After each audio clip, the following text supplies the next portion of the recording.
Not all positivity is healthy. Well, today we are going to be talking about toxic positivity. So, what exactly is toxic positivity? It is the idea that someone should maintain a positive outlook or mindset irrespective of how problematic or disturbing the situation they are in is. Even though sometimes the natural response to such situations would be a negative emotion. But when it comes to toxic positivity, you are either expected to maintain such a positive outlook towards that situation, even if it means invalidating your real emotion that you are experiencing or just suppressing it. So, how do you spot toxic positivity within workplaces? Well, toxic positivity can show itself up in very different ways within workspaces. One such way would be the dismissal of the opposite person's emotions. So, let's take, for example, that you're really stressed about an upcoming deadline and you express this to a senior or a manager. But the response you get in return is, everybody is stressed and everybody is busy, yaar. We can't afford to be stressed. Just stay positive and be motivated. Or let's take another example.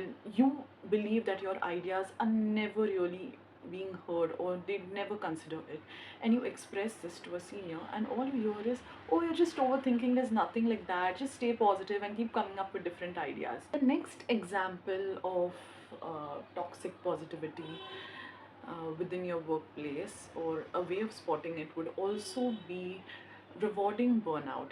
So let's take, for example, that you have a colleague who actually comes to office way before the scheduled time and is the last one to leave office always.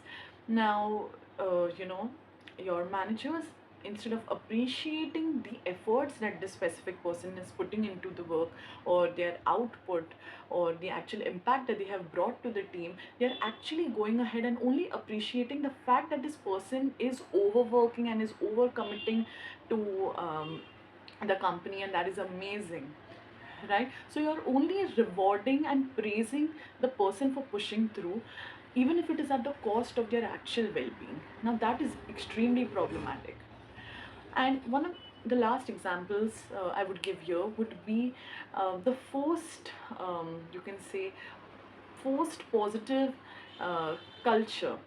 So let's say in this case, you have these employee engagement activities, fun Fridays, going out for pizzas. Now all of this is great, and yes, definitely it does help in, giving team members a chance to bond well with each other.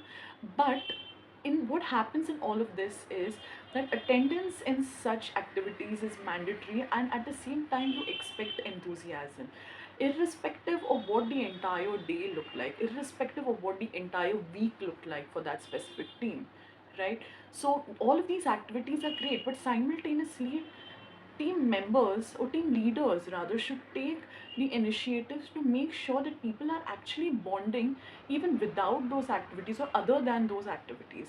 You're taking the time to get to know people, you're taking the time to get to know each person, how they're doing, what their day is like, taking the extra efforts to bond with them. Okay, because all of these activities are amazing for team bonding, but they work at a very surface level. And if you really want to get your team uh, up about and working and really bonding that well, it has to start in everyday activities as well. So I just want to end by saying that if you identify these toxic positivity traits within your workspace, and if your team has to smile and be positive in order to survive, it is not culture, it is just silence wearing a mask. And that's not really good, and that's not going to help.